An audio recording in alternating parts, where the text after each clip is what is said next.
Hai, Assalamualaikum. Saya Nur Filza binti Husin dari SA Kom 121B.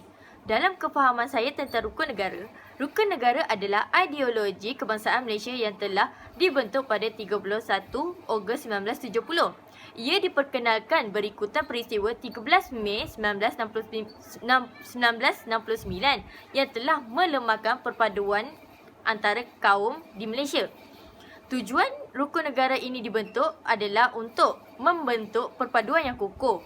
Oleh itu, prinsip-prinsip dalam rukun negara jelas merupakan kunci kepada keharmonian dan perpaduan kaum demi memastikan kejayaan dan kestabilan Malaysia. Prinsip pertama adalah kepercayaan kepada Tuhan. Yang dimaksudkan sebagai bangsa dan negara ini telah diwujudkan atas kepercayaan yang kukuh kepada Tuhan.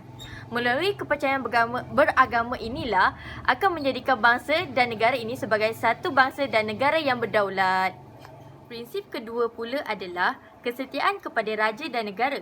Ia menjadikan unsur dan ciri penting dalam soal kewarganegaraan di negara ini.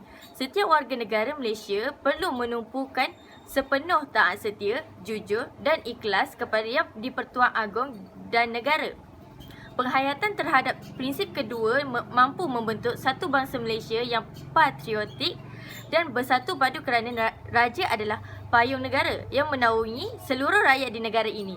Justeru, institusi raja tidak boleh dicemari, diperlekehkan atau dihina serta ia tidak wajar dipolitikkan sama sekali. Prinsip ketiga adalah keluhuran perlembagaan. Ia menekankan rakyat perlu menerima, mematuhi dan mempertahankan keluhuran atau kemuliaan perlembagaan negara. Perlembagaan negara pula adalah sumber perundangan yang tinggi dan berfungsi untuk memberi perlindungan kepada rakyat negara ini akan hak dan keistimewaan mereka sebagai warga negara.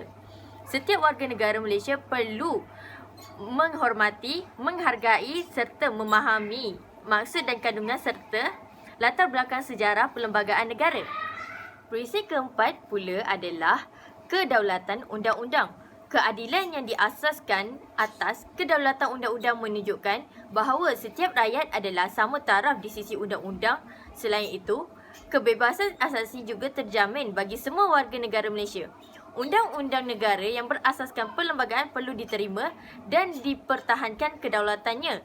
Tanpa adanya undang-undang maka negara tidak dapat mencapai keamanan dan kestabilan negara. Prinsip terakhir adalah kesopanan dan kesusilaan. Ia menekankan perkembangan personaliti dan tingkah laku setiap rakyat. Ia bertujuan untuk membentuk warga negara yang bersopan santun dan bersusila selaras. Sifat individu ini adalah paling bermakna dan amat penting dalam konteks perhubungan antara satu sama lain dalam masyarakat pelbagai kaum di negara ini. Sikap ini juga patut diamalkan bagi membentuk seseorang individu di masyarakat yang berdisiplin dan bermoral tinggi yang akan membantu mewujudkan sebuah masyarakat yang harmoni. Kesimpulan dalam prinsip rukun negara ini adalah bukan hanya dilafazkan dengan ikrar tetapi ianya menuntut kesungguhan setiap warga negara untuk menghayati dan mengamalkan. Oleh itu, mengamalkan rukun negara akan melahirkan masyarakat yang bersatu padu, muhibah tanpa mengira kaum serta bersikap saling menghormati satu sama lain. Maka, melalui perpaduan yang kukuh, maka pertumbuhan ekonomi dapat ditingkatkan dan kestabilan politik dapat dikekalkan dalam sistem pemerintahan negara yang bercorak demokrasi. Itu sahaja daripada saya. Sekian, terima kasih.